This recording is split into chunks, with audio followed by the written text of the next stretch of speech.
Hello students, this is Professor McDermott with the first video lecture in our Survey of World History 1 course.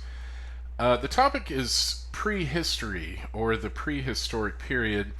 This is what historians call the period before human beings learned how to write, before written language was invented around 3000 BC.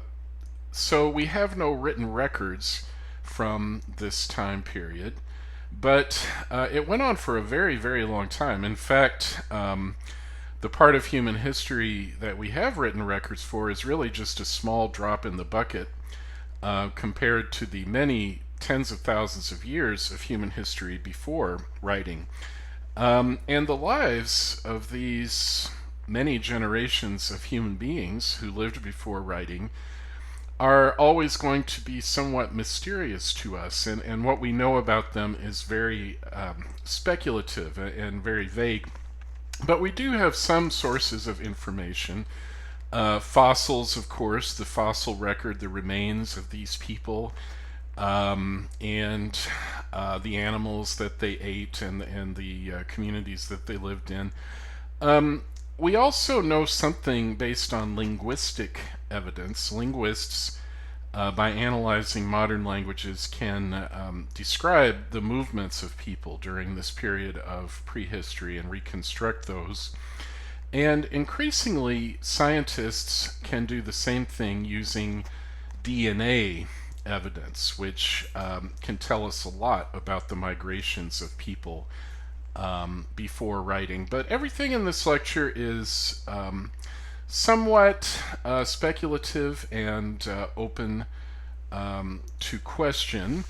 And the first human beings as I present them, I do want to be clear that this is one theory of human origins that is based on the theory of evolution put forward by the British scientist Charles Darwin. Now, I hasten to add that you do not have to believe in the theory of evolution for the purposes of this course. It's perfectly fine, in fact, if you don't. But it is the most prevalent scientific theory about the early stages of human life, and so I do feel as college students you should know about it. So here we go. Based on the fossil record, this is the evolutionary theory of human origins. According to this theory, the first human-like creatures that we have fossil remains for have been assigned to the genus Australopithecus. And the earliest Australopithecus fossils have been found in Africa, and they've been dated between 5 to 10 million years ago. And here I need to pause and emphasize a couple of points. First of all, yes, according to this theory, human life originated in Africa because the oldest fossils for each genus and species of hominids have been found in Africa. So the theory suggests that Africa is the mother, the cradle of human life, and that human beings spread from Africa to other continents. Second, you may ask, how do we know how old these fossils really are? Well, scientists have developed a procedure known as carbon-14 dating, and this is based on the fact that every living thing contains the element carbon, and carbon atoms decay at a known rate. So if you have a bone, let's say an ancient bone, a fossil, you can measure how much carbon is in it now, and from that, through very complicated mathematical calculus, you can figure out how old it must be based on the amount of carbon it should have and the amount of carbon that it does have. And so scientists have confidently dated these early bones of genus Australopithecus to the period about 5 to 10 million years ago. Now, Australopithecus was a biped. That means it walked on two legs. Not all the time, but at least some of the time it walked on two legs. And it could make tools, very primitive tools, though. The thing that enabled it to make tools was that since it was walking on two legs at least part of the time, its fingers could evolve to become longer and more useful for things like tool making and also carrying food from place to place, which increased its food supply and made it more competitive with other creatures. And the scientists tell us that this genus, Australopithecus, became extinct, that is, disappeared from the planet completely, about 1.5 million years ago. Now, it was probably hounded out of existence by a competing genus. This is our genus, the genus Homo. So, properly speaking, these are the first hominids or humanoid creatures. The first one that we have fossils for has been named in Latin, the language of science, Homo habilis, which means handyman. And Homo habilis is called this because they were able to make more sophisticated tools than the Australopithecans had. That was partly because they had a bigger brain. They had about half the brain capacity of modern human beings. But in making tools, they stuck with the structure of the material. They did not try to impose a pre-existing plan on the material. They shaped the material according to its natural grain. However, the next hominid, Homo erectus, which appeared about 1.5 million years ago, according to the fossil record, made even more sophisticated tools based on a preconceived plan, not necessarily following the grain of the material. So Homo erectus was even more handy than handyman. Erectus means upright man, because this creature stood upright almost all the time. And it had an even greater brain capacity than Homo habilis, about 2/3 that of modern human beings. Then finally, around 200,000 years ago, our species, Homo sapiens, appeared in Africa. Homo sapiens means literally wise man. And if only that were true. I wish I were wise man all the time, but unfortunately I'm not. But in any case, there are actually two subspecies of Homo sapiens, or there were two subspecies. There's our subspecies, Homo sapiens sapiens, which means really wise man. But our subspecies did not appear until about 120,000 years ago at the earliest. Somewhere between 120,000 and 90,000 years ago, our subspecies appeared. But when it emerged, there was another subspecies of humans in existence. This has been called Homo sapiens neanderthalensis, or Neanderthal man, based on the name of the site where the first fossils of this creature were found. Now, Neanderthal man was human. It had many of the characteristics of modern human beings. It seems to have even had a kind of primitive religion and certain kinds of funeral ceremonies. It used symbols in a sense, and had a much more developed culture that's recognizably human. And it's very interesting, for about 50,000 years, these two subspecies coexisted until Neanderthal man died out about 40,000 years ago. And there are various theories about what happened to the Neanderthals. Some people think climate change wiped them out. Some people think epidemics wiped them out. This is both very topical things for us today, as I record this in 2021. Um, Other scientists think that they simply merged into Homo sapiens, and in fact, DNA evidence shows that every human being on this planet has a certain amount of Neanderthal DNA. We know that there was some copulation going on between the two subspecies, and because we have some of the genes. So, in a way, these Neanderthal people were ancestors of ours as well. Um, Both subspecies had a brain capacity that was similar, almost essentially the same as that of modern human beings. Homo sapiens being slightly larger, apparently. Um, so by 60,000 years ago, Homo sapiens had spread all across Africa and had begun to move on to other continents.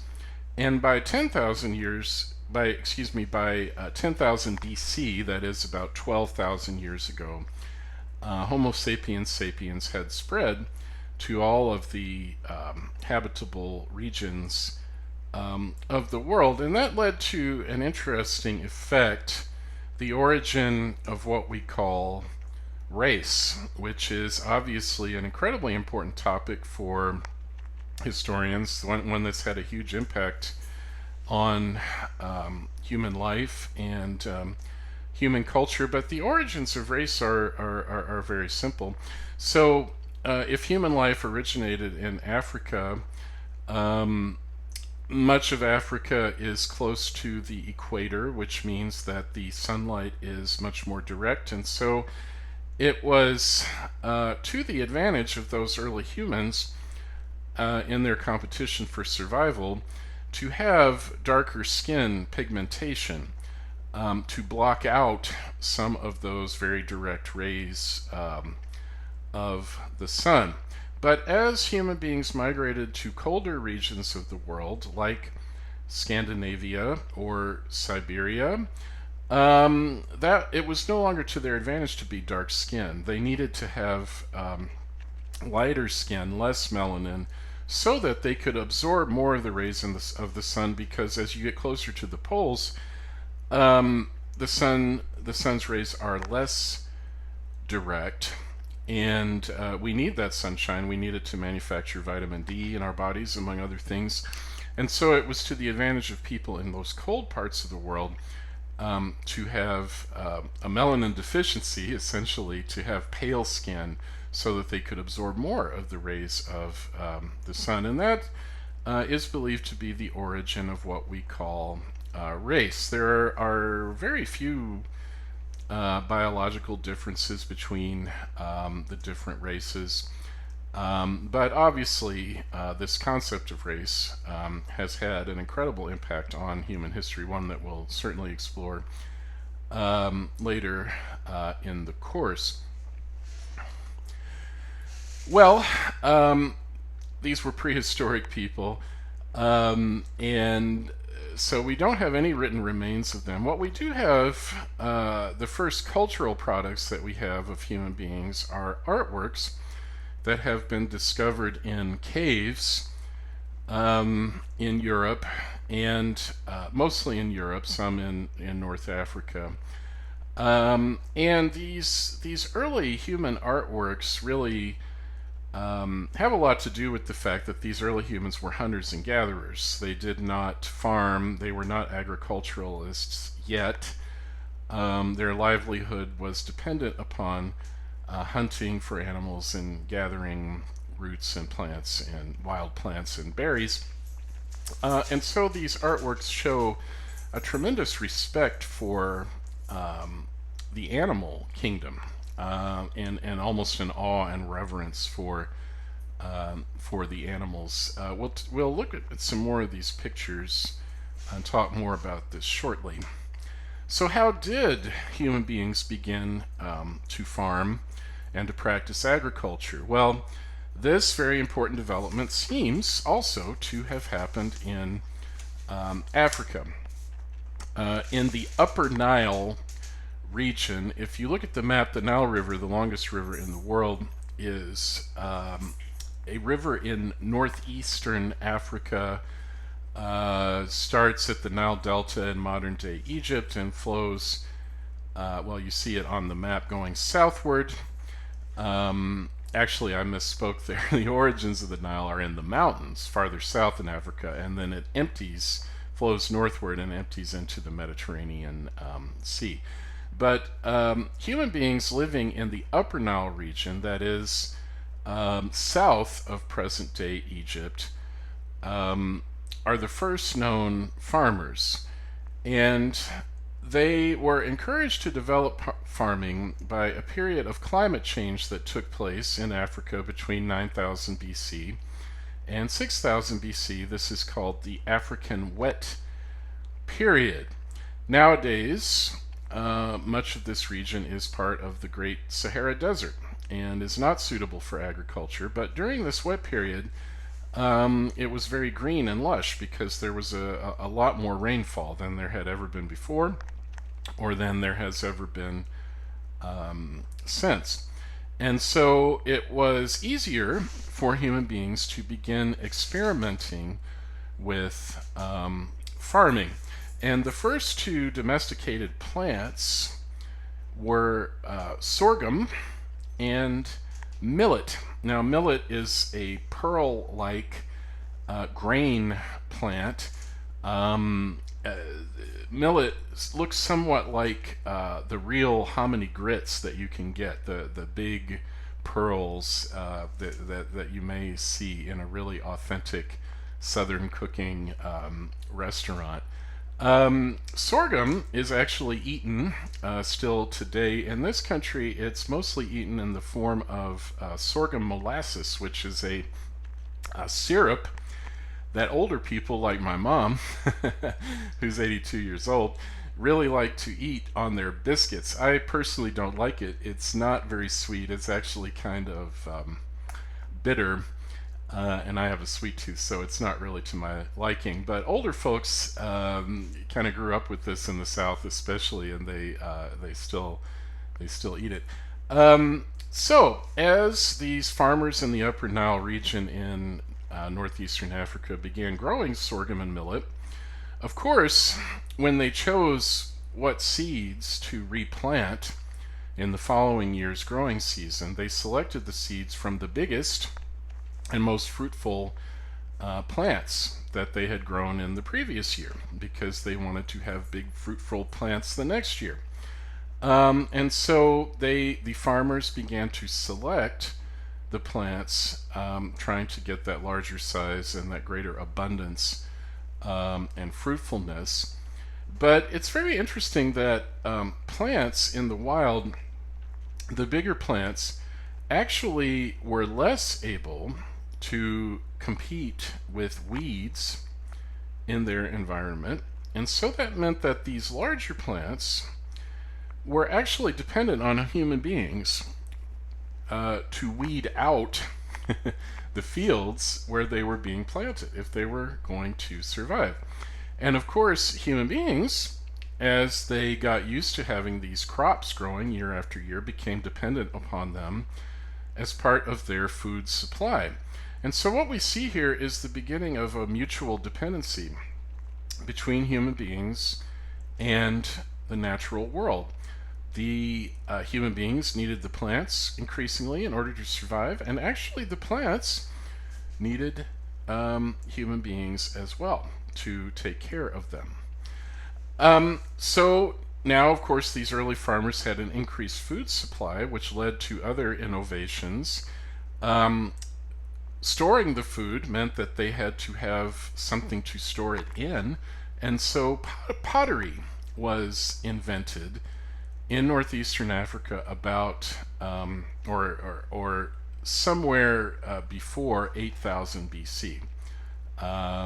And that technology and the techniques of agriculture spread northward into Egypt. The Egyptians used this new method to grow other crops, wheat and barley. And so this is how agriculture, we believe, was born.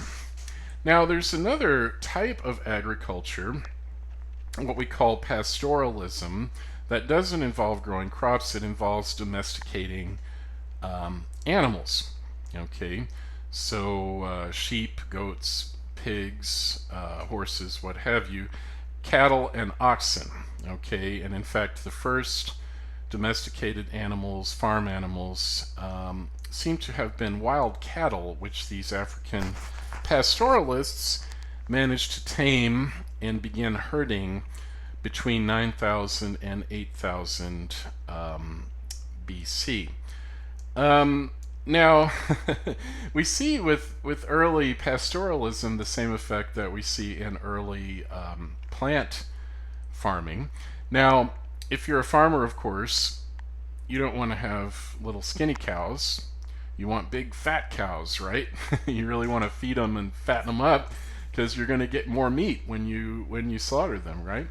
However, if you think about it, okay, so you're in Africa, you're in the rainforest uh, or the savannah, and your big fat cow, if a lion comes out of the trees and starts to attack your herd, uh, well, it's actually the little skinny cows that are more likely to survive and get away. The big fat cows are going to be dead meat, toast.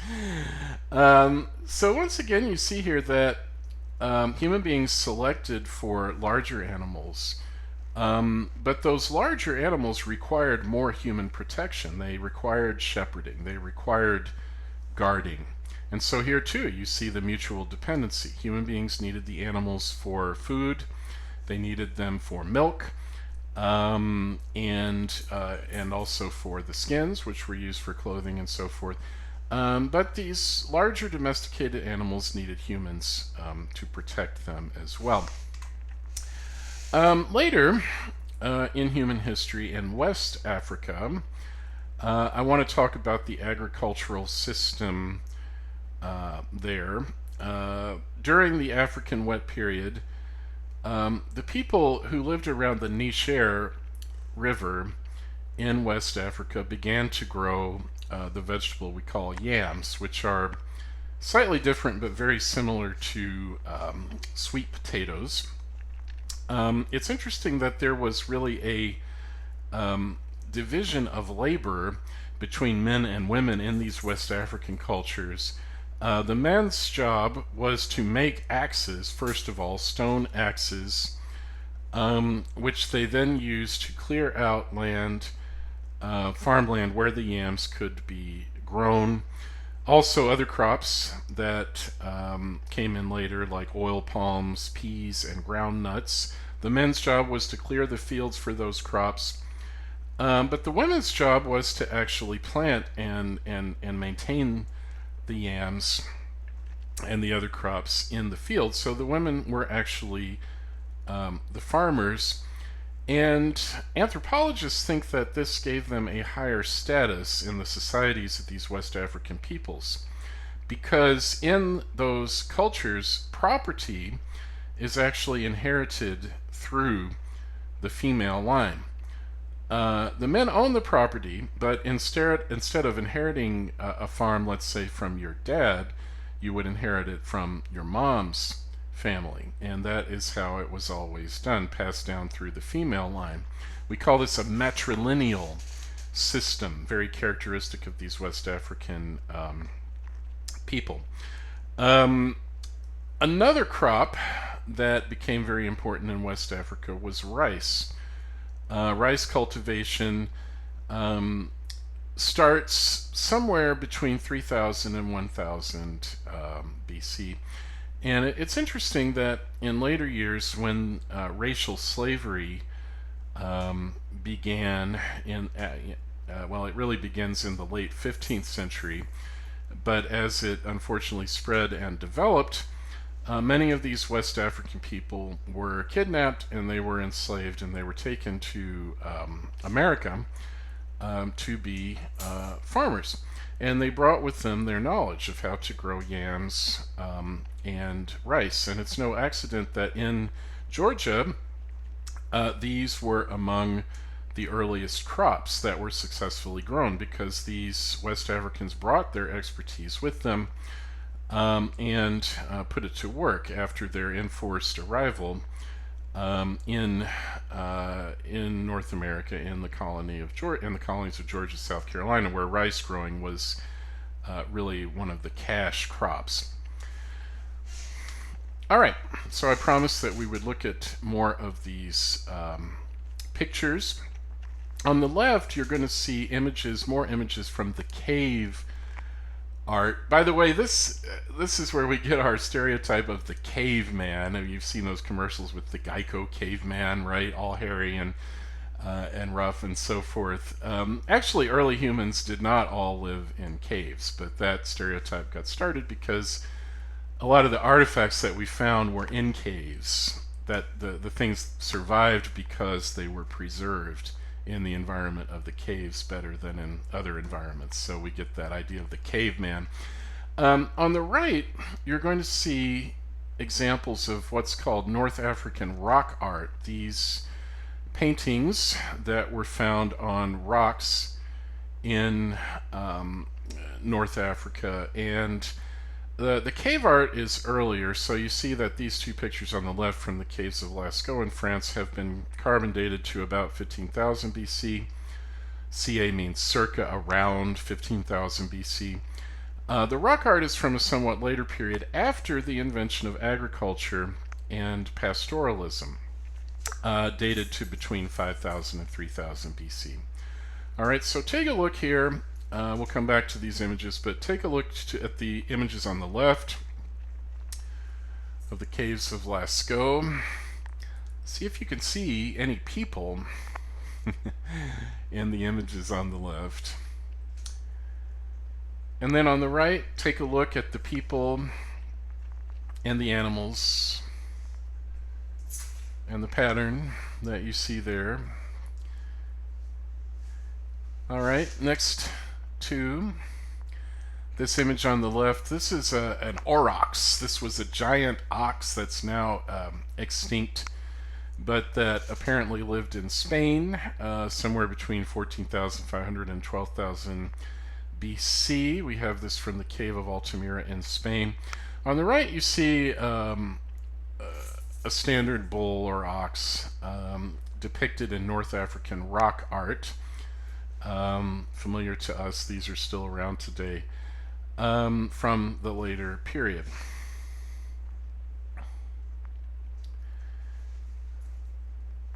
Okay, finally, this beautiful image from Chauvet Cave in France on the left, very old, between 30 and 32,000 years old. On the right, much later image from North Africa of pastoralists interacting with the cattle that they are herding. And think about what differences you notice between these two sets of images.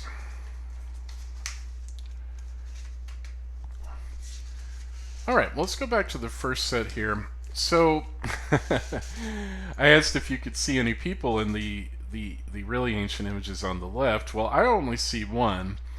It's that little guy. He looks almost like a stick figure, and you see it's in the bottom picture. He's lying on the ground, it looks like, about to get trampled by that giant aurochs, and he just looks kind of like roadkill, very helpless there. Whereas on the right, you see human beings interacting with these cattle, obviously ordering them, organizing them. And I would ask you, who's in control in the picture on the right? Clearly on the left, the human being is not in control. The animal is in control. But on the right, it seems pretty clear that the human beings are in charge of these animals, and they are in the driver's seat. And you see that the human beings are much more realistic, not like stick figures, much more recognizable as human beings. Between these two images and the way animals are depicted, well, The animal on the right is still a little dangerous looking. He has those big horns. It's true, but certainly not as scary, in my opinion, as the giant aurochs on the left. You really wouldn't want to meet that guy in a dark alley. Um, and so in the cave art, animals are depicted in this very powerful, majestic way, I think, and I think you see that beautifully in this picture on the left from Chauvet Cave. It's a magnificent work of art. You see the power, the strength, and the dynamism of those animals. Whereas on the right, the animals who have been tamed, domesticated by humans, they seem very meek, very much under control. They're in a almost perfectly straight line there. The humans clearly have them under control. The humans are dominant. And furthermore, one really odd feature of some of the rock art, notice the human beings, some of them actually look bigger than the cows. Now, of course, we know that was not the case. A cow is going to be bigger than a human. All right, at least a mature cow. But what does this tell us about humans' self-image before and after agriculture? Okay, before agriculture in the cave art, you see that humans see themselves as almost helpless compared to the incredible power of these enormous animals. Whereas after pastoralism and agriculture began, suddenly the human beings have much more of a sense of importance for themselves compared to the animals, much more of a sense of power and control and self-worth, which I think is very, very interesting. So we can say that both agriculture and pastoralism were very, very important in forming human beings' sense of their own importance in the world and their own self-worth. And really, any kind of work or constructive human activity has the power to do that. All right, well, think a little deeper here. Okay, so with agriculture and with pastoralism, okay, what would you expect the effects to be on human culture?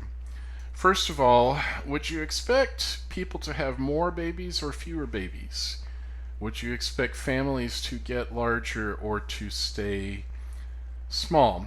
Well, I wish we were in the classroom so that we could go back and forth with this. But I think if we were, you'd probably say you expect the families to get bigger, and I agree because the food supply is greater. Human beings have a much more reliable food supply with agriculture and with shepherding, herding of animals.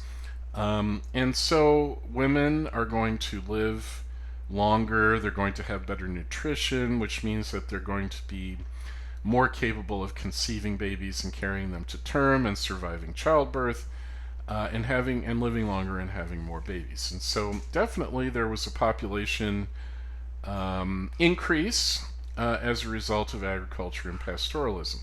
What effect would you expect it to have on social organization, the complexity of these societies? Well, if you think about it, with farming and with pastoralism, there are a lot of decisions that have to be made, especially with farming plants. For instance, where are we going to farm? What crops are we going to grow this year? When are we going to plant them? Who's going to do the work? Men or women, for example, like in those West African cultures. And so there are a lot more decisions that need to be made, a lot more cooperation that needs to happen among people so that this enterprise can be carried out. And so necessarily as a result, human society is going to grow more complex, and certainly then later issues of power and control emerge, issues of land ownership, who owns these resources and who makes these decisions and so forth. And so society definitely became more complex after human beings invented farming and pastoralism. What about trade? Well, trade definitely increased because For the first time, human beings had a surplus of goods. So you might have extra sorghum or millet or wheat or barley that you could use to trade, perhaps with other peoples in other parts of Africa or of whatever continent you were on. For luxury goods, let's say, for jewelry, for example, for those groups that had access to mineral resources, or let's see, things like coral or seashells, things that were used to make jewelry or that were used in religious rituals and so forth. Excuse me. And so the increase in the food supply gave these early peoples a surplus with which they could exchange and develop commercial networks for the first time. Now, the effects of this were not as pronounced with those groups that only practiced pastoralism and not farming. And the reason was that with these herds of animals, pastoralists would often have to move around seasonally from place to place. So a herd of cattle might consume all the grass in a certain area, and then the shepherds would have to take them elsewhere so that they would have more grass to eat. And so this type of wandering lifestyle is what we call a nomadic lifestyle. The pastoralists were not complete nomads. They didn't move around all the time, but they did often have to move seasonally. And so they were not as settled as farmers, and they didn't enjoy all the benefits of that kind of more stable agricultural life. But they did have a more secure food supply. They did have more resources. And so we see a population increase among these pastoral groups as well. And so these developments, agriculture, pastoralism, were key in the human development of society and led to the creation of the first civilizations, which we're going to talk about in the next few lectures. The Egyptian civilization, the Mesopotamian civilization, and Chinese civilization. What all three civilizations had in common, and also I should add the fourth major civilization, the Harappan culture in India, what they all had in common was that they all emerged around great rivers or river systems. The Nile River in Egypt, the Tigris and Euphrates rivers in Mesopotamia, and the Yellow and Yangtze rivers in China, the Indus River in India. But we will talk and learn more about that in those subsequent lectures.